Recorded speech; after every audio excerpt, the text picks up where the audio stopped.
Ayun, magandang gabi. Welcome back sa JTC again. Sorry, late na yung upload ko na itong operators. Busy lang sa, wala na, baho. Pero yun, sige, tuloy na natin. Bali, saan ba tayo na sa operators, diba? At saan ba ako gumawa nun? Sa test? Saan ba ako gumawa ng files nun? Naalala nyo pa ba? Ayan, testing ko muna rito. ls, ayun, JTC, kita ko na. JTC, ito. Okay, cd about, yan. Okay.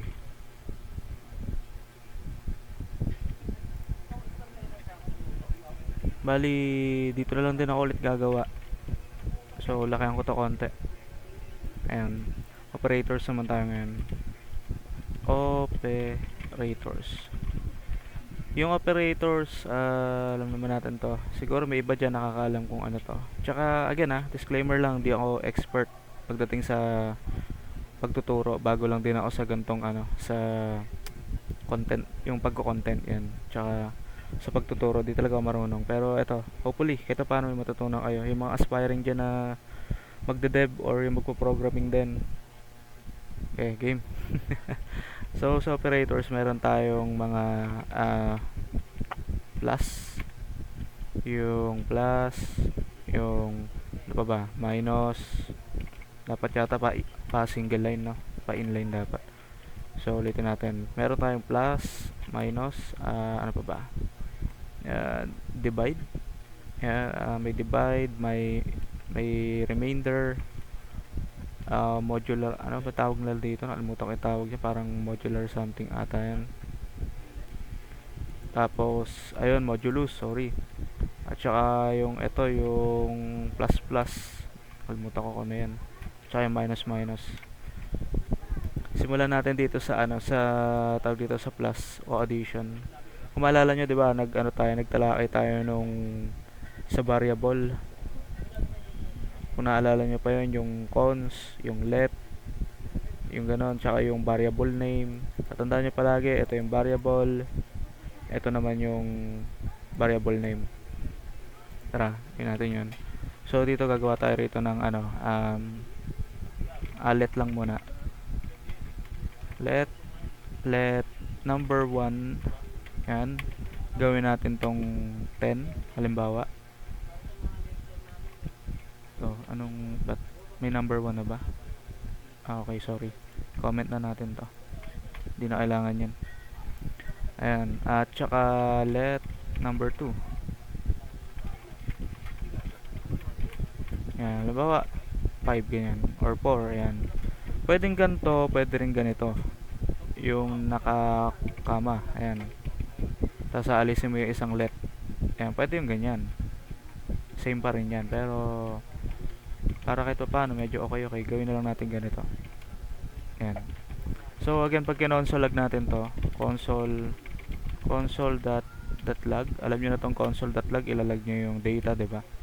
Ito yung number 1. Ayan, ilalagay ko dito yung number 1. Kakopya ko lang to. Ang pagkopya, Alt, Shift, tsaka down. Gagawin ko naman to number 2. So, ito, number 2. Save natin. Open ko yung terminal. Pag open ng terminal, control, tsaka backtick. Ayan. Tapos itatype mo lang dito, node. Node, yung pangalan ng node. At saka yung pangalan ng file. Ito, index.js. Space, index, space, index.js. Oops. Ayan, mapansin mo, yung number 1 is number 10 siya. Ayan, may lamang number, yung number 2 may lamang number 4. So, testing natin yung plus, yung addition. Unahin natin to. So, dito tayo sa taas. Yan. Unahin natin yung addition.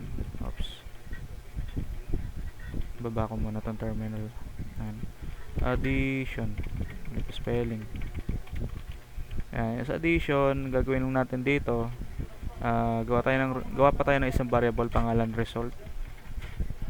Parang ganyan na lang para ipasok natin, or wag na siguro. Wag na lang. Console na lang, sorry. Gulo ko. Ayan, console.log. Tapos number 1. Lagyan natin ng pangalan para alam natin kung ano to. Addition.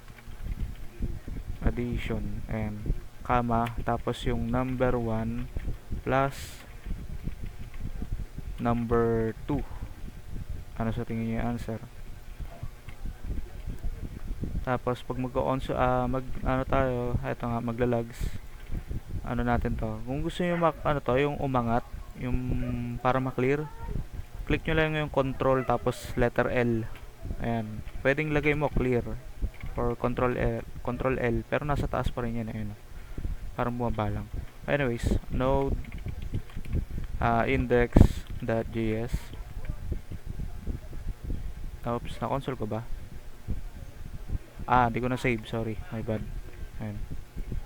Mabilis ba ako masyado? Ang bilis masyado. Ayan, 14. Testingin naman natin yung ano ba sunod? Yung multiply pala, nakalimutan ko ha. Sorry. Ayan, meron pa tayong subtraction. Lalagay natin dito sa baba. Alisin ko na to para di makagulo.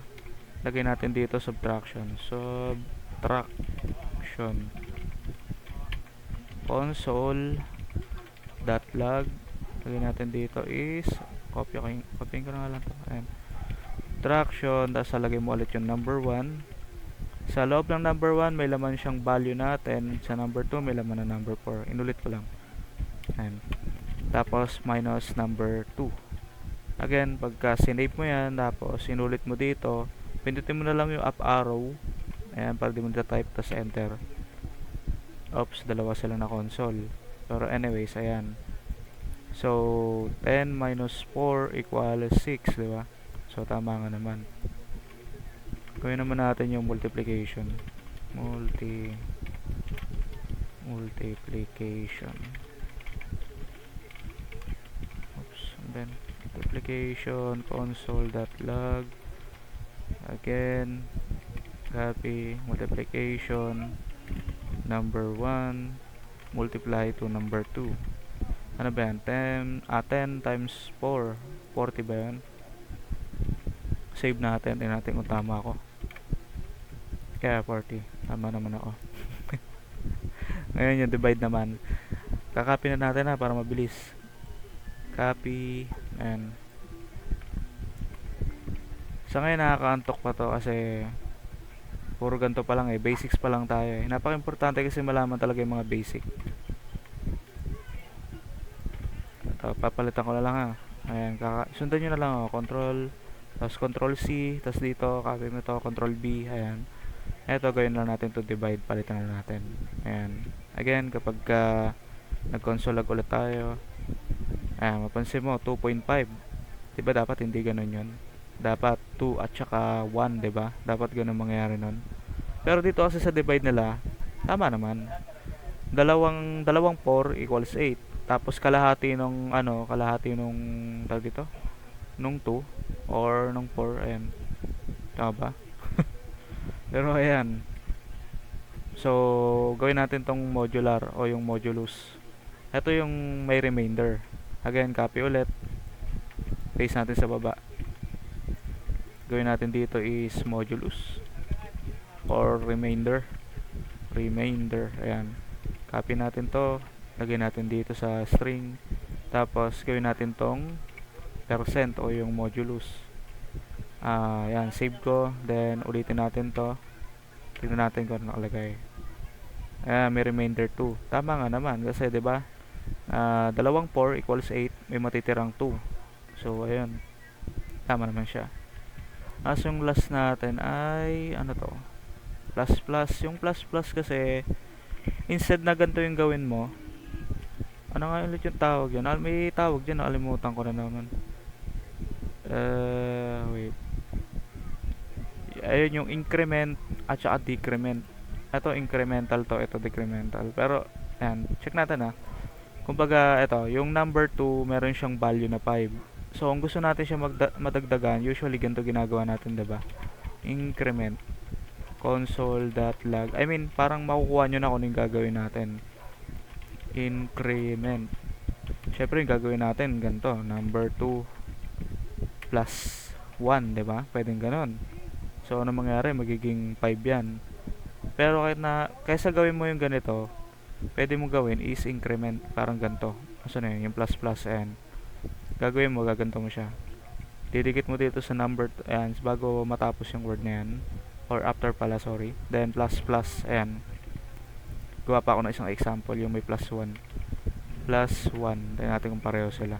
Iangat ko ha. Increment plus 1. Increment plus plus. Ayan. Save. Tingnan natin kung pareho lang ba sila. Oops, ba't di sila pareho? Kasi string to, my bad, sorry. Kailangan number pala to. Tapos para maano siya dito, ma-plus siya dito. Kung mapansin mo na nalagay lang yung plus. Sorry, yung 1. Talaga ba? Ay. Hindi pala. Ito pala yan. My bad. Ito yung isang ano rito kakaiba. Sa JS, sabi nila para mag-increment daw to, dito mo ilalagay yung plus plus. Ayan o. Lagyan natin na equal para di nakakalito. Nalito ako dun sorry Ganito na lang, ayan. Para di nakakalito, ulitin natin. May papakita ko. Ayan, so ibig sabihin nandito na yung boundary. Etong nauna, tama. Nag-increment siya ng isa. Pero ba't yung isa hindi gumana? Plus plus naman yan. At saka sabi incremental. Or increment. Nung nag-research ako niyan, or nung sinubukan ko nung mga nakarang araw, parang kailangan yata nasa unahan. Ibig sabihin dito. Ayan. Pag sinave ko, tapos inulit natin. Diba? Pareho na. Ang weird Kasi sa pagka nag-search ka sa Google, di ganyan yung itsura ng ginagawa nila O baka may mali lang sa ginagawa ko. Pero anyways, doon naman tayo sa sa decrement. Ayan, decrement naman tayo. Kakopy ko lang ulit to Ayan, decrement. Decrement.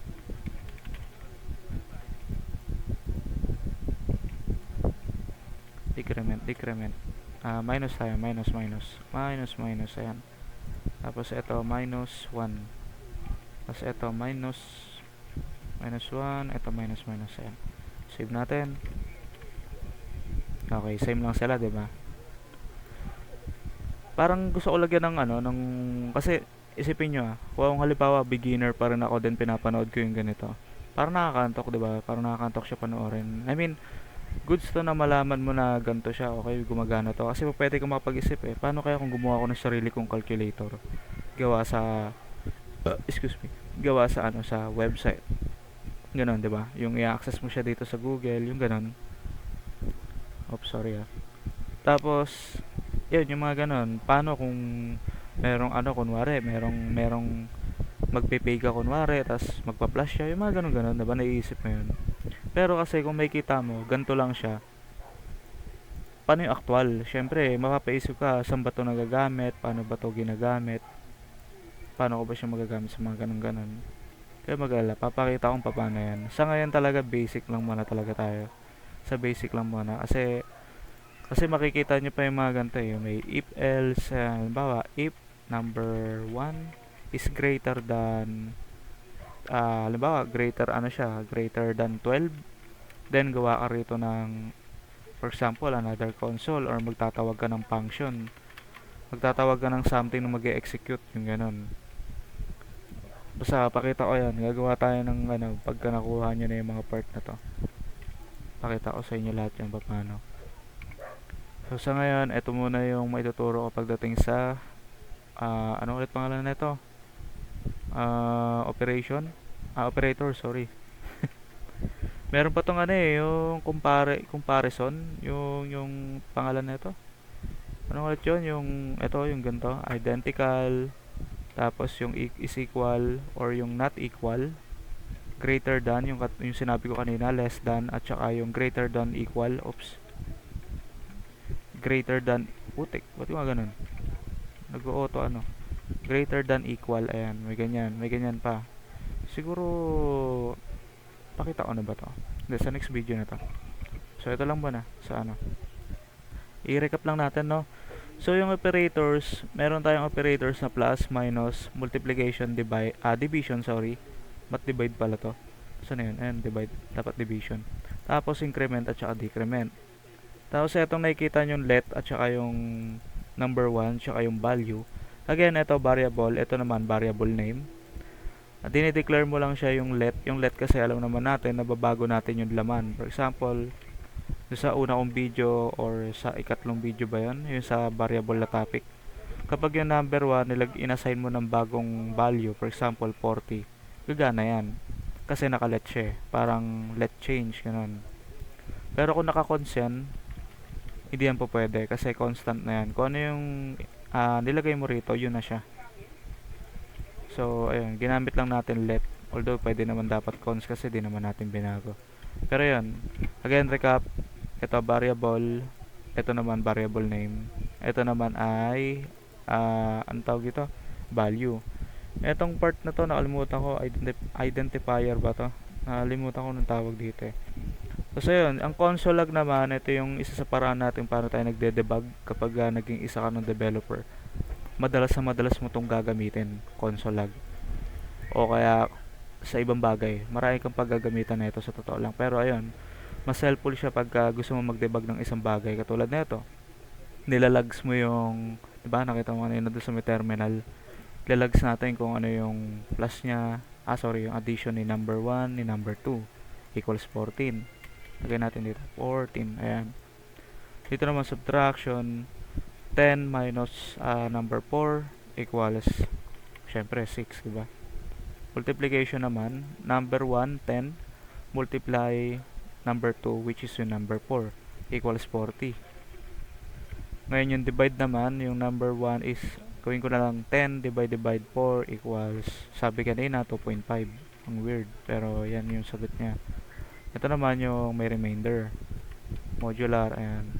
Modular tuloy. Modulus, sorry. Ito naman yung may increment. Plus 1 lang naman to, basically. Bali, ang sagot yan is 5. Again, 5 ulit. Tapos, ayan. Ano to? 3? 3 ba? Kung maalala. Oo, 3.